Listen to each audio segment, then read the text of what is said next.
இன்னைக்கு யோகிராம் சுரத்குமார் அவர்களுடைய நினைவு நாளாக இருக்குது. அதே சமயத்தில் மதியத்திலேருந்தே உங்களுக்கு திருவோணம் முடிஞ்சு புனர்பூசம் தொடங்கிடுது.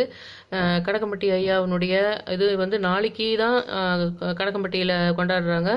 ஆனால் நாளைக்கு 3:30 மணி வரைக்கும் தான் இருக்குது ஈவினிங்கு. இன்னைக்கு ஈவினிங் 3:30க்கே தொடங்கிடுது. நாளைக்கு வரைக்கும் அது வந்து புனர்பூசம் நட்சத்திரமாக இருக்கின்றதுன்றதுனால கடக்கம்பட்டி ஐயாவுக்கும் சேர்த்து இளநீர் வாங்கி வச்சு வீட்டில் ஒரு நிவேதனம் வைக்கணுன்றதுக்காக இதை நான் பண்ணுறேன். அங்கே வந்து வெளியிலையும் நான் போயிட்டு யோகிராம் அவர்களுடைய இதுவை கொடுத்துருக்கேன் அந்த கோயிலில்.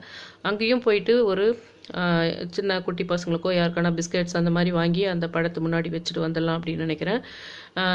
இது வந்து எல்லாருக்கும் வந்து உங்களுடைய வேண்டுதல்களை வைங்க. உலகத்தில் இருக்கின்ற 18 சித்தர்கள் மேலே அந்த கரெக்டாக அந்த தீப ஒளி 18 சித்தர்கள் படத்து மேலே கரெக்டாக அந்த மகாமேரு அந்த இதுக்கு நேராக அந்த தீப ஒளி இது தெரியுதுங்களா? இது நான் வரைஞ்ச ராகவேந்திரர் படமும் இது எல்லாமே இருக்குது. பின்னாடி அந்த சிவன் பார்வதி இருக்காங்க. அது திருவண்ணாமலையும் அதுவும் சேர்த்த மாதிரி நான் லாமினேட் பண்ணேன். இந்த இளநீரை வந்து அகஸ்தியராகவும் இனிமேல் நம்ம பார்க்கலாம். அது ஒரு குடத்தில் குடமுனின்ற மாதிரி ஒரு குடத்தில் இயற்கையாகவே அது ஒரு குடத்தில் விட்ட தண்ணீர் போல் இருப்பதுனால அகஸ்தியருக்கு வச்சு வழிபடுறதுக்கும் அந்த இளநீர் நல்லாக இருக்கணும். அதே சமயத்தில் கடகம்பட்டி ஐயானா பச்சை நிறம் என்பது யோகிராம் சுரத்குமார் அவர்களும் பச்சை டர்பன் தான் எப்பவுமே வச்சு இப்போ போட்டுட்ருப்பார். அதனால் வந்து அந்த பச்சை நிறத்திலும் இருக்குது அந்த இளநீர்ன்றது ஒரு விஷயம் அதில் இருக்குது.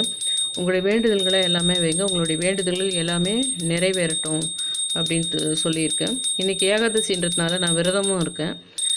ஸ்ரீரங்கநாதரையும் துலுக்கநாச்சாரியும் போன ஏகாதசி இன்றைக்கி வரைஞ்சி வச்சுருந்தேன். அவங்களுக்கும் வந்து ஸ்ரீரங்கத்தில் வந்து எப்பவுமே வந்து சப்பாத்தின்னு அவங்க சொல்கிறதா ரோட்டின்னு சொல்கிறது சப்பாத்தி தான் இருக்க வேண்டும். அதை வைத்து அந்த இதில் வந்து வெண்ணெய் வைத்து அல்லது நெய் வைத்து வணங்குவார்கள். மற்றும் அகில் சந்தனம் தூபதீபம் போடுவார்கள். இஸ்லாமியர்கள் எப்பொழுதுமே அகில் சந்தனம் தூபம் போடுவார்கள். அந்த பழக்கத்தை ஸ்ரீரங்கத்திலும் கடைபிடிக்கப்படுகின்றது என்ற ஒரு விஷயம் இருக்குது.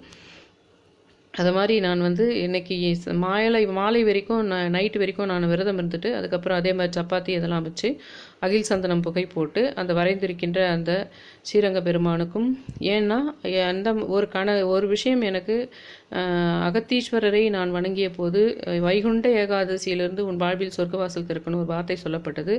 அதை தொடர்ந்து நிறைய இந்த மாதிரி ஒரு குடுவை போன்ற விஷயங்கள் பரிசு பொருட்களாகவும் குடுவை சம்பந்தமான விஷயங்கள் வந்து கொண்டே இருந்தது. அகஸ்தியர் வந்தார். அதுக்கப்புறம் அகஸ்தியர் வந்து ராகவேந்திரரை அழைத்து வந்திருக்கின்றார். மறுபடியும் ஐயப்பன் புத்தர் என்று சில தொடர்ந்து வள்ளலார் என்று ஒவ்வொன்றாக படிப்படியாக அகஸ்தியர் என்னை நகர்த்தி கொண்டு சென்று கொண்டிருக்கிறார். அதன்படி தான் உங்களுக்கு வந்து வீடியோவில் நான் எல்லாத்தையுமே போட்டுட்ருக்கேன்.